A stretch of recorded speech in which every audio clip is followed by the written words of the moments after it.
Hey Google, do foundation piers work? Question mark.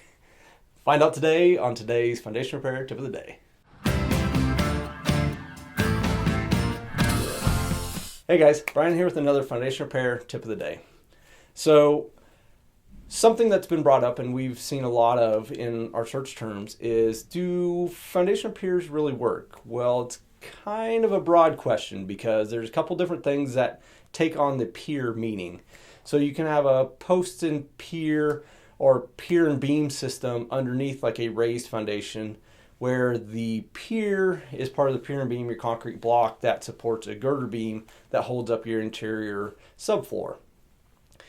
You can also have a pier being called a push pier, a helical pier, that go on the exterior parts of your building typically and can raise and support your exterior walls and footings.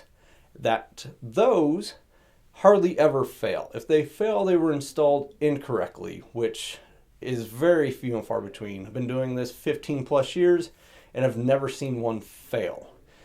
The pier and beam, on the other hand, since it's such a shallow footing, those do have a tendency to fail, especially if there's water intrusion or a washout or the soil conditions aren't the best. You will see those sag and start to settle from over time because of those situations. So those do have a tendency to fail, but the push piers and helical piers done properly, 99.999% of the time will not fail. So that's your foundation repair tip of the day.